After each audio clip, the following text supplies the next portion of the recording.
Alors, comment on pourrait montrer donc aux personnes qui nous écoutent, qui nous voient, que finalement il n'y a pas vraiment de contraintes dans la Torah, bien que tout le monde pense que, enfin une personne qui n'est pas dans la Torah à la base, elle va penser que c'est que des contraintes, il y a ça à faire, plus ça, alors si je travaille en plus je dois étudier, je dois faire tout ça, j'aurai plus de temps pour moi. Alors comment leur montrer que finalement ça peut que les aider dans leur vie et finalement... Attends, c'est pas très clair. Celui qui dit qu'il n'y a pas de contrainte dans le judaïsme, c'est un menteur. Il y a que des contraintes. Il n'y a que ça. Il y a quelque chose d'autre. Il y a quelque chose d'autre de contraintes.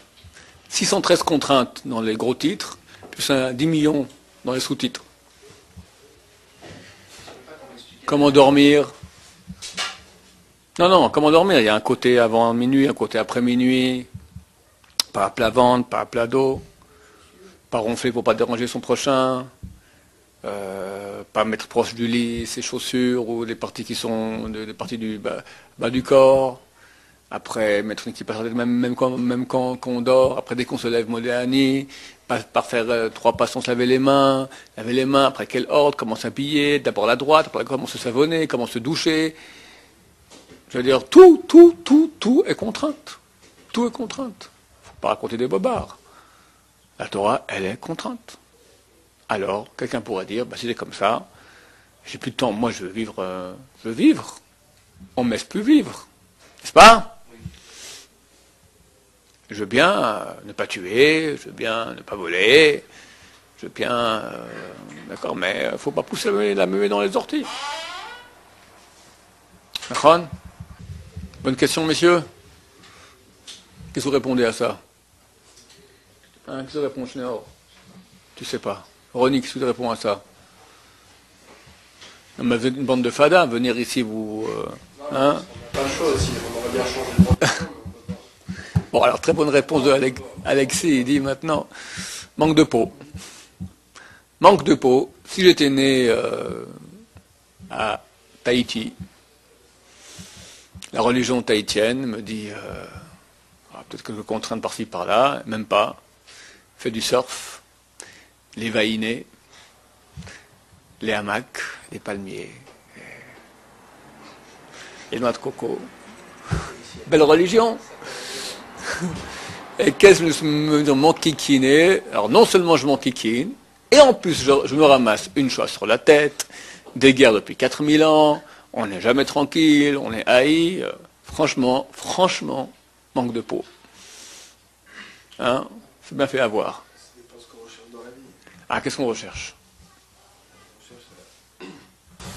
On recherche plus que ça, quoi. Plus qu'un plaisir qui est instantané.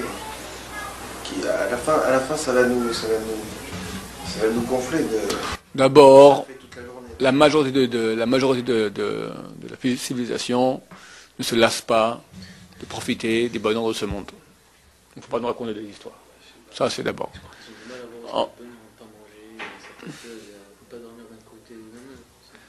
J'ai pas compris.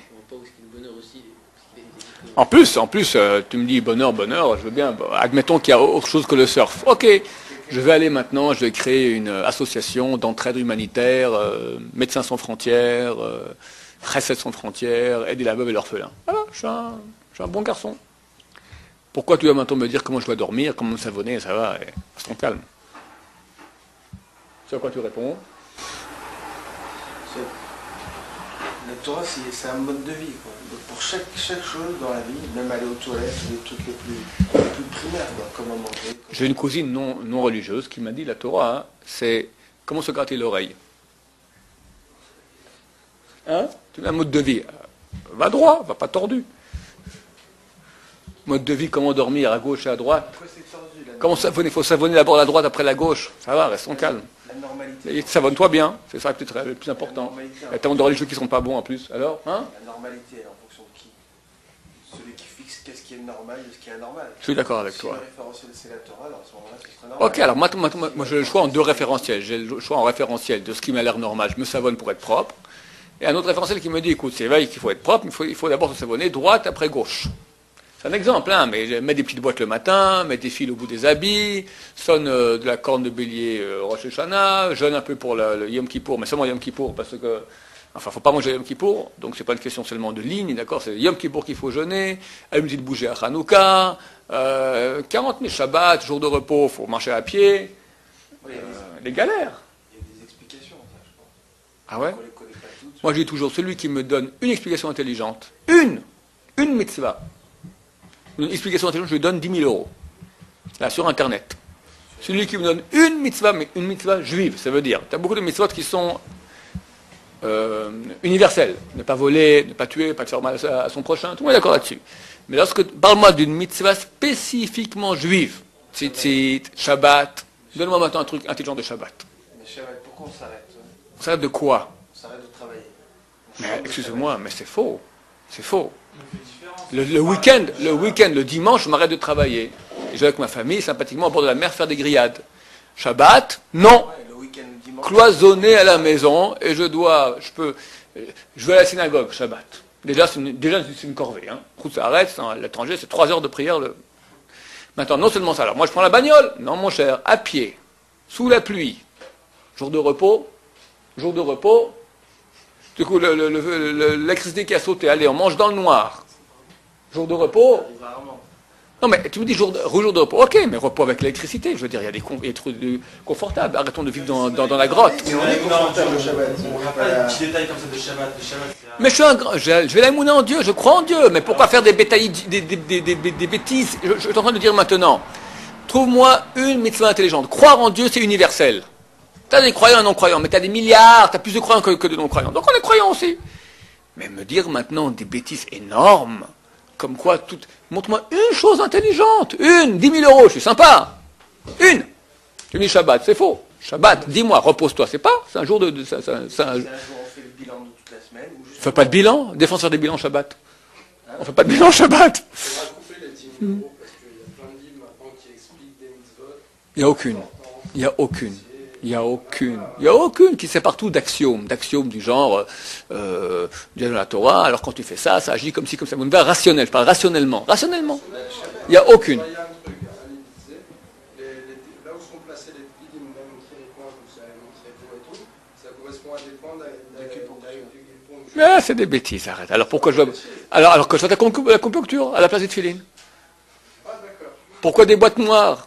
Et s'il y a une lettre qui ne va pas dans la boîte noire, une lettre, t'as rien fait du tout. caché, c'est un roc. Mais Shabbat, je sais pas, moi je peux le comprendre. Moi je le comprends comme ça. Tu peux m'expliquer pourquoi Shabbat, du temps, si quelqu'un maintenant il a un plat de riz, et dedans il y a un petit pois, et lui ne veut pas le petit pois, il prend le petit pois et le met de côté, du temps, on le lapide. Non mais franchement, Bon, il y a des mélachotes. restons calmes. Il y a des mélachotes, mais le principe du Shabbat, on parle du principe. C'est quoi le principe? Il y a 39 travaux qu'il ne faut pas faire. 39, Le principe, c'est chômer. c'est 39. Tirer du monde Attends, et se mettre dans un cocon, qui est le Shabbat, ouais. qui va nous permettre de nous retirer. Arrête de travailler. Arrête.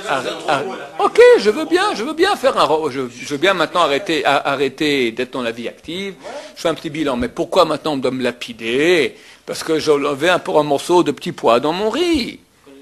Quelqu'un qui Shabbat, il va maintenant, il plante un clou dans son mur. Il plante un clou, qu'est-ce qu'il va faire? C'est pas la fin des haricots. Il plante un clou, mais s'il a mis à planter un clou, on permet de lui planter un clou, il va faire un déménagement Shabbat. Et là, il se reposera pas. Non, tout le monde comprend que c'est pas, il y a les jours fériés. Ok, non, tout le monde comprend maintenant, il ne faut pas déménager Shabbat, un dimanche, un jour férié, les gens ne travaillent pas. Mais si maintenant quelqu'un il veut planter son tableau Shabbat, c'est son kiff. Il va repeindre ses murs. Qui repeigne ses murs aussi, lui il kiffe de repeindre, il aime la peinture. Laisse-le peindre. Jour de repos. Toute la semaine, il est chez son boss, qui lui dit, vous êtes un idiot, oui monsieur, vous êtes un trépidou, oui monsieur. Là, il va un peu se calmer, il va faire de la peinture.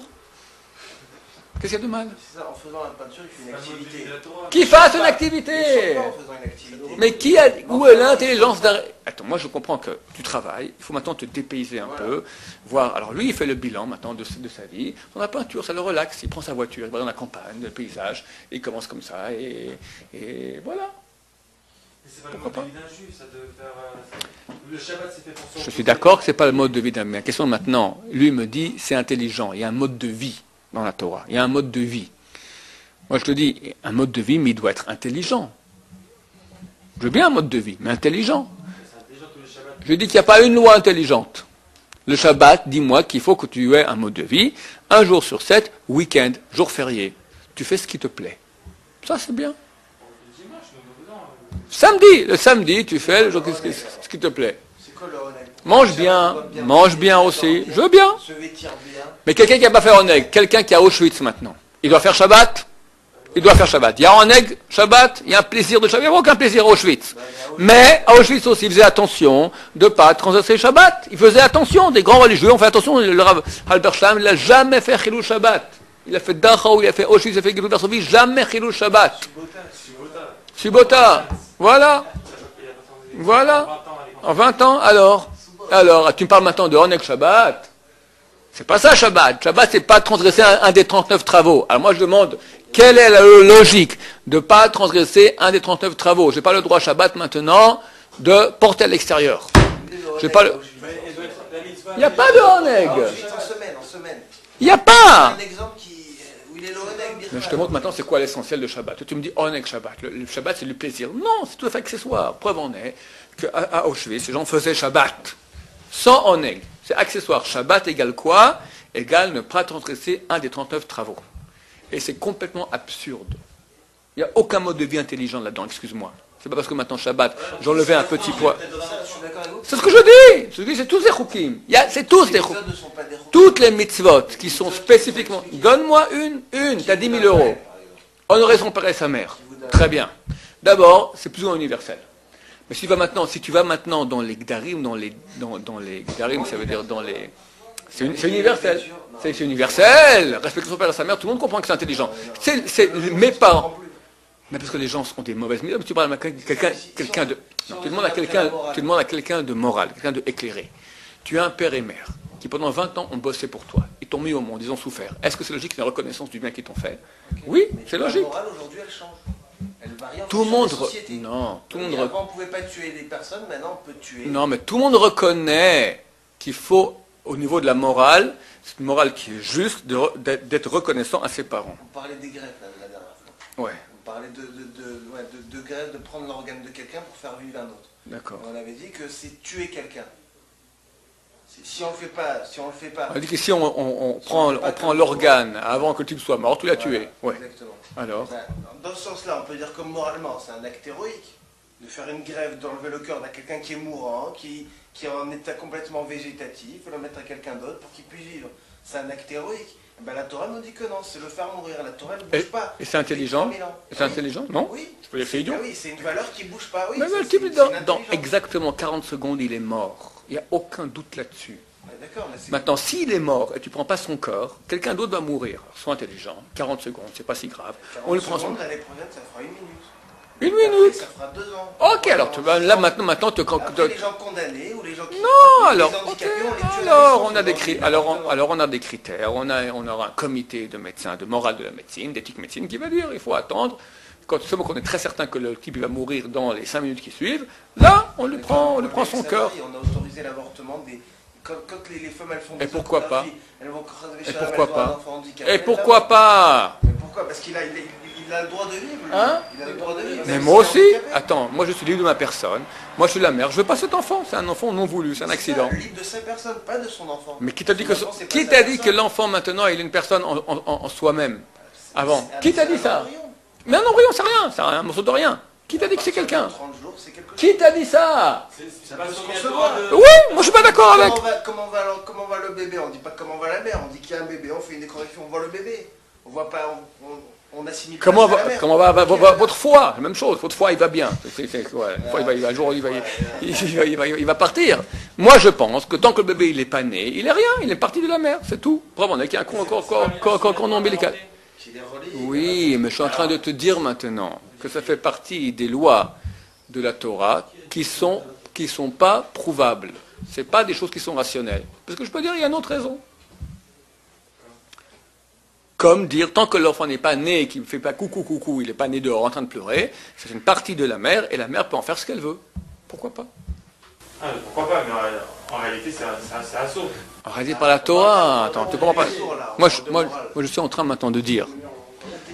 Moi, je suis dans l'introduction d'un cours que je ne sais pas si j'aurai le temps de le dire. D'accord? Je suis en train de dire maintenant que La question de Binyamin. Il dit la Torah, ce sont des contraintes pour les gens qui sont extérieurs. Comment peut-on montrer aux gens qu'en fait, il n'y a pas de contraintes? Je dis, mais tu racontes des histoires. C'est que des contraintes idiotes. Tu comprends ce que je dis? Contraintes idiotes. Donc toi, tu viens maintenant, tu me dis quoi? Tu me dis, non, c'est pas idiot. Je dis, non, je te dis, oui, c'est idiot. Et si tu me prouves pour une minute que ça, c'est pas idiot, tu as gagné 10 000 euros. 10 000 euros. Donne-moi une mitzvah qui n'est pas idiote. C'est dur, hein?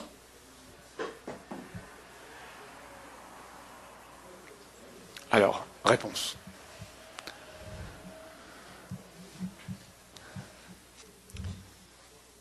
Il y a deux personnes en nous. Et c'est le secret qu'il faut expliquer aux gens. Tu as deux personnes en nous, qui les deux ont un micro, et les deux parlent. Et ils disent « je ».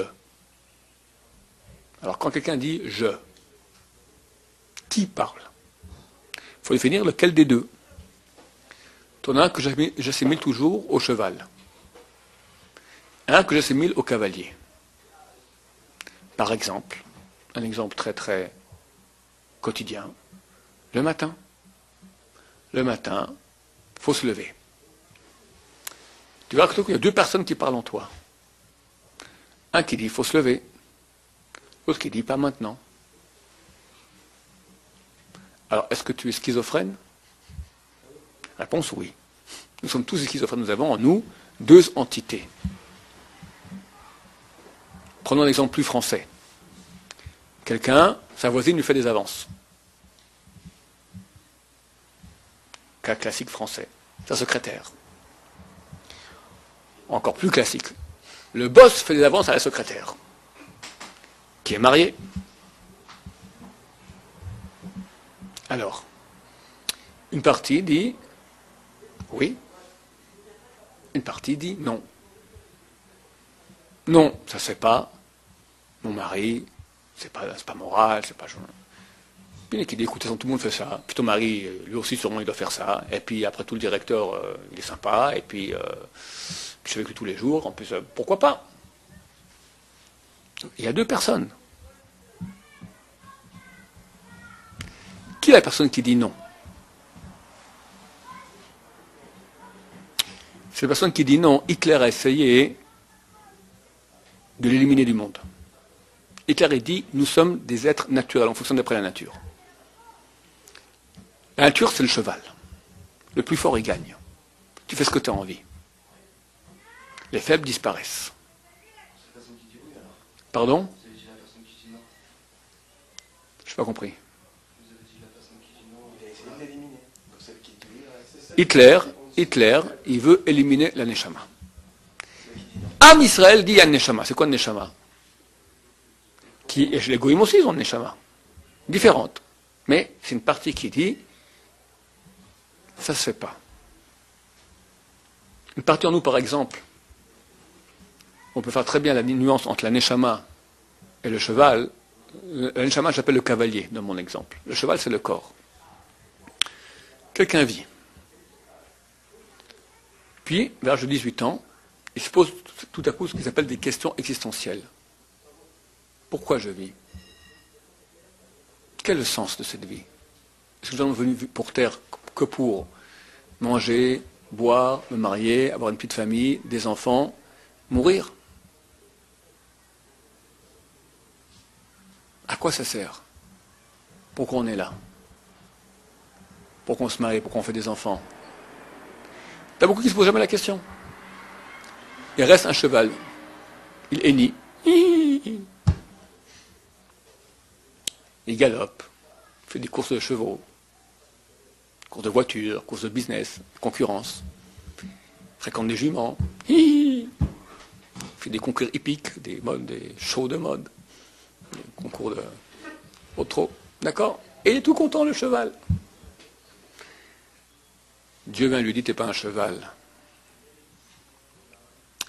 Le cheval dit, mais j'aime être cheval. J'aime être cheval. Le cheval a raison. Le cavalier dit au cheval, la Neshama, Dieu dit au cheval, tu vois l'Everest? Tu vas monter maintenant l'Everest. Parce que le cavalier ne peut pas arriver là-haut sans toi. Demande au cheval qu'est-ce qu'il préfère, rester dans l'écurie avec les juments ou monter sur l'Everest. Tous les chevaux normaux disent je préfère l'écurie avec les... Aucun cheval ne veut monter l'Everest. Le cavalier a besoin du cheval pour monter sur l'Everest. Le cavalier va lui dire allez, au trot. Le cheval répond contrainte. Alors la question qu'il faut élucider maintenant, contrainte pour qui? Pour le cheval ou pour le cavalier? Réponse, pour le cheval. Toutes les contraintes, ce sont des ordres du cavalier au cheval, parce que c'est le moyen, le cheval c'est le véhicule qui permet de monter là-haut, comme une navette spatiale. Je suis une navette spatiale, tu es une navette spatiale. La navette spatiale, elle a envie d'aller sur Mars. Elle a envie de rester tranquillement à Houston, dans son parking sur la Terre, qu'est-ce qu'on l'envoie maintenant dans l'espace, il fait froid, ça va vite. Le cosmonaute lui dit, le pilote lui dit, le cavalier lui dit, désolé, on doit maintenant aller sur Vénus. Alors au galop et en avant. Il y a un tas de contraintes dans la navette spatiale. C'est extraordinaire le nombre de contraintes que ça a. Si ça dévie d'1 millimètre, ça part dans le décor. Retour à l'atmosphère, s'il y a 1 millimètre, il y a un angle, 1 millimètre d'angle qui n'est pas le bon angle, volatilisé. Navette spatiale. Un petit morceau qui est parti l'autre journée, ça part. C'est très très très précis. L'être humain est une navette spatiale. Il y a le véhicule et le cosmonaute. Nous, le vrai nous, c'est le cosmonaute. Le corps, c'est notre véhicule. Le véhicule, c'est un animal. C'est un morceau de matière. C'est une navette spatiale sans cosmonaute. C'est un cheval. Ça l'enquiquine de partir dans l'espace, de partir sur l'Everest. Ça l'enquiquine. Mais plus maintenant le cavalier il vise haut, plus il va dompter, plus il va demander à son cheval, plus il y aura des détails. C'était une trottinette. Je peux faire du 20 à l'heure. Ok, c'est pas trop compliqué la trottinette. Il y a 2-3 lois qui gèrent les lois de la trottinette. Pas faire des virages trop rapides, mettre un pied sur la trottinette et avec l'autre pédaler. Et freiner quand on se retrouve devant un obstacle. Bon, 4 lois. Mais trottinette, il fait du 20 km à l'heure. C'est pas très rapide. Navette spatiale, fait du, je sais pas, 500 000 km à l'heure. Mais peut-être navette spatiale, c'est pas n'importe qui. Il faut être un Superman. Nous sommes des Superman à navette spatiale. Et pour être un Superman, il faut passer un entraînement qui nous astreint à beaucoup de contraintes. C'est vrai. Mais, en fin de compte, tu fais du 500 000 km à l'heure. Tu vas au de l'Everest, tu vas sur Vénus. Tu n'es pas une trottinette. Donc il faut faire comprendre aux gens, ce ne sont pas des chevaux. Quelqu'un qui est à Tahiti avec les cocotiers et les palmiers, d'accord, et le surf, c'est qu'un cheval. On a en nous une neshama qui dit pourquoi j'existe. Et la réponse, elle est Hachem, Dieu veut te donner maintenant une chose fantastique, te brancher, être Dieu, être à un niveau divin, un niveau d'être, de puissance, de vie énorme. Alors quelqu'un, quand il jouit de ce monde-là, il sent aussi qu'il vit. Il mange une glace, il roule en voiture à 200 km à l'heure, en Ferrari. Il sent qu'il vit, mais c'est une vie très millimétrique.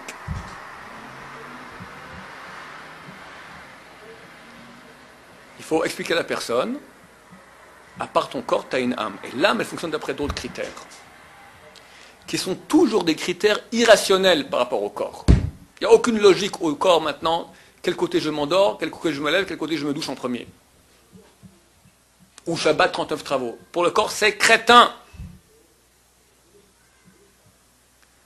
Pour l'âme fonctionne après d'autres critères, la neshama. La neshama, Shabbat, c'est un jour de lumière. Et si maintenant tu te branches dans la matière, ça ne va plus. Mais ce que tu appelles un chok, c'est quoi un chok? C'est des lois de neshama. Il faudra prouver, est-ce que ces lois sont vraiment de Dieu ou pas? Aujourd'hui, c'est très simple dans les séminaires, et bientôt sur Internet aussi, on peut prouver par A plus B, c'est enfantin. Prouver que nous avons le vrai mode d'emploi de la neshama.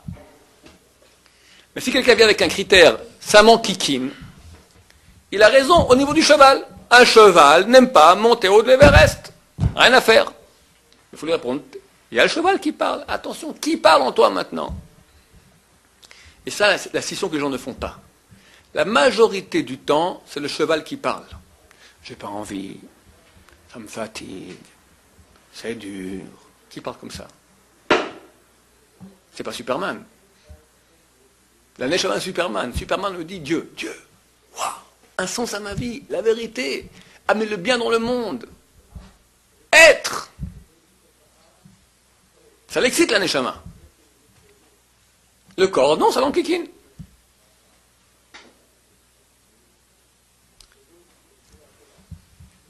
Parce qu'il faut essayer d'expliquer à ces gens-là, c'est difficile des fois, lui dire, est-ce que tu imagines sincèrement que le sens du monde, c'est ce que tu penses toi, ça veut dire le profit physique?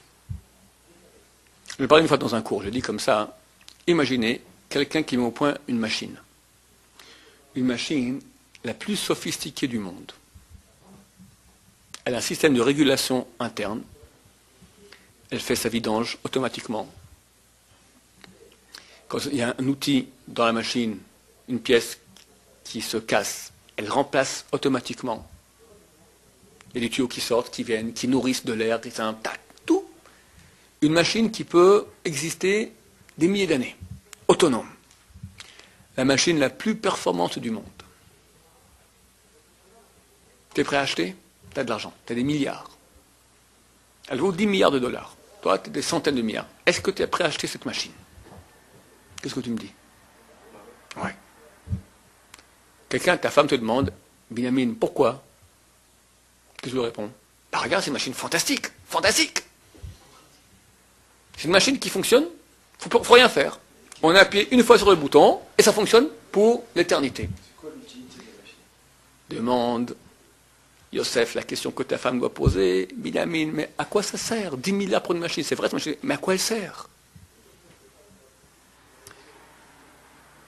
L'inventeur de la machine te dit, écoute, c'est une machine fantastique. Elle marche tout seul.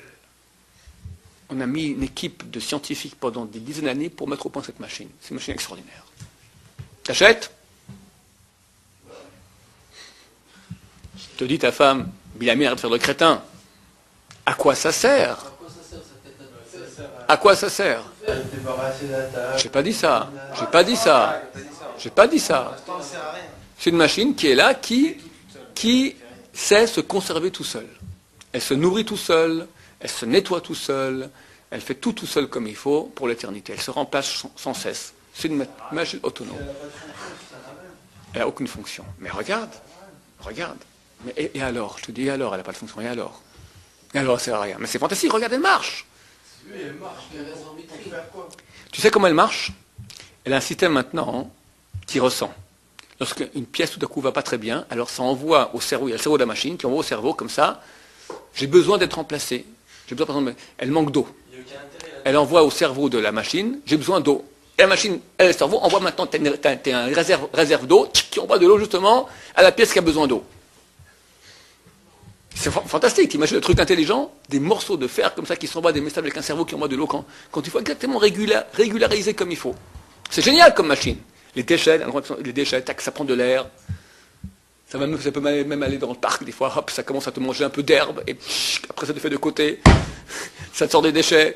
Et machine fantastique, elle s'occupe d'elle-même ad aeternam pour l'éternité. Génial, la machine la plus performante du monde. Elle sert à rien. Elle sert à rien. Elle sert à rien. Ta femme te dira, mais t'es toc-toc, Binyamin. Il n'y a même pas un sou dans cette machine. Elle ne sert à rien. Ces êtres humains dont tu parles, c'est ça exactement. Ce sont des machines. Des machines qui fonctionnent d'après leurs besoins. Manque d'eau, Coca-Cola. Besoin un peu maintenant de se dégourdir, tennis. Besoin un peu maintenant de... Il y a un manque là. Il y a un manque au niveau reproductif. D'accord? Une machine... Hop! Des femmes. Besoin un peu de vitesse. Bagnole. Tout, il y a des besoins. Tout, il y a des besoins, et le cerveau, il te dit, quand tu as un besoin, tac, tu vas, et comme ça manque d'eau, on t'envoie de l'eau. On a besoin de shit, on t'envoie du shit. Tu as besoin de bonnes femmes, on t'envoie des bonnes femmes. Tu as besoin de donneurs, on t'envoie des bonheurs. Une machine qui fonctionne comme ça. Tous les besoins, tu peux automatiquement aller et pallier aux besoins. Et les gens sont très heureux comme ça. Mais le type qui a un peu de sechel, d'intelligence, se dit, ouais, mais à quoi ça sert? T'es une machine, mais à quoi elle sert? Je sais pas, mais moi je suis heureux comme ça. Quand j'ai un manque et je le remplis, j'éprouve de la jouissance, donc ça me suffit. Écoute-moi, t'es une machine. N'importe qui d'entre vous ici a dit, mais si ça sert à rien, ça sert à rien. T'es la machine.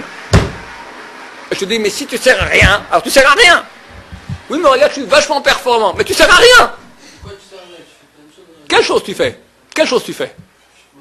Tu te maries, voilà, c'est une machine, voilà. Fantastique, tu fais, il y aura la machine continuera. La machine fait des enfants. Un mixeur. Il y avait vu ce mixeur, la mixeur, ils ont fait la famille Mixerovitch, et ils ont fait des petits mixeurs. Et ils montent. C'est tout une question de manque et de besoin, d'accord? Il y a un manque maintenant. Le mixeur, il a besoin maintenant d'avaler des choses. Alors on lui donne, tac. Il y a des senseurs comme ça dans le. Ils sentent maintenant qu'il y a un besoin, hop, ils envoient. Alors, à quoi ça sert? Mais t'as vu, c'est des mixeurs qui font des petits mixeurs. T'en as un maintenant, t'en auras 1 million dans 500 ans. C'est génial comme machine. Ouais, mais à quoi ça sert des mixeurs qui font des mixeurs?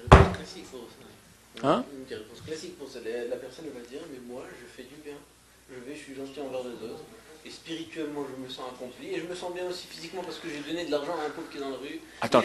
Mais pourquoi, qu'est-ce que ça me fait le Shabbat de dormir à droite ou à gauche? Donc déjà, tu me dis maintenant, vivre sans sens, mais vivre simplement pour remplir mes besoins, ça sert à rien. J'ai un besoin, je me sens bien de donner de l'argent à quelqu'un là-bas. Non. Plaisir physique. Attends, je parle maintenant du physique, les contraintes. Donner de l'argent aussi, c'est une contrainte. Et je me sens bien que je le fais. Attends, je vais bien définir. Il y a des contraintes, d'accord? Les contraintes, elles sont du domaine physique. Maintenant, quelqu'un, il vit sans contrainte. Ça veut dire que son corps va fonctionner comme il faut. Moi, je lui dis la question, à quoi ça sert? Tu dis à ces personnes, à quoi tu sers? Tu sers à rien. Il peut te dire, je suis heureux comme ça. Arrête de m'embêter avec des discours de vérité. Moi, je veux m'éclater tranquille. Ok, mais tu comprends qu'il n'est rien, ce type-là. C'est vraiment moins qu'une machine. Maintenant, Olivier vient et dit, non, mais il y a des gens aussi qui ont un cavalier, ils ont une neshama. C'est une neshama. Qui dit, écoute, il faut avoir des principes aussi dans la vie. Il faut aider son prochain. Très bien, c'est neshama. C'est très très bien. Quelqu'un lui dit maintenant, tu ne dois pas penser qu'à toi, tu as d'autres choses. Pourquoi quelqu'un donnerait? Les animaux ne donnent pas. S'ils donnent, c'est où c'est programmé pour le bien de la nature, mais jamais qu'un animal va réfléchir maintenant à faire un don de lui-même gratuit pour l'autre. Parce que sa neshama lui a dit. Ses enfants, c'est dans ses instincts qui ont été programmés dans sa nature. C'est l'instinct de conservation. Mais ce n'est pas pour ses enfants. Quelqu'un fait un acte maintenant désintéressé à quelqu'un. C'est neshama. Hein? Alors, pourquoi s'intéresser chez ces gens-là? Parce que ces gens-là, ils ont un dilemme en eux. Ils aimeraient être un cheval. Un cheval. Moi, je veux un cheval. Attends, je vais dans la glace, il dit, franchement, je n'ai pas une tête de cheval. Un cavalier sur l'œil lui dit, écoute, t'es pas un cheval. Voilà, il m'embête celui-là. Ok, allez, pour calmer maintenant ma bonne conscience, ça veut dire mon cavalier qui n'est pas complètement endormi, je jeûne à Kippour. Je donne un peu d'argent un peu au yeshivot. C'est bien, c'est quand même un message de la neshama. Mais c'est le cheval qui va calmer le cavalier. Le cheval il dit, ok, allez, cavalier, il veut que on va faire un petit tour dans la montagne. Allez, petit tour de la colline, et on revient. Ne me parle pas d'Everest. Ne me parle pas d'Everest. C'est qui le boss? Le cheval. Le cheval a pris le cavalier pour faire un tour. Le cavalier est content, ça va. Maintenant, tais-toi, cavalier. Maintenant, on s'amuse de nouveau pendant 1 mois avec les juments. Ok? Nous, on dit, t'es pas un cheval. Tu vas prendre ton cheval maintenant, lui dire, c'est moi le boss. Qu'est-ce que le cheval? Il t'envoie un coup de rodéo pareil.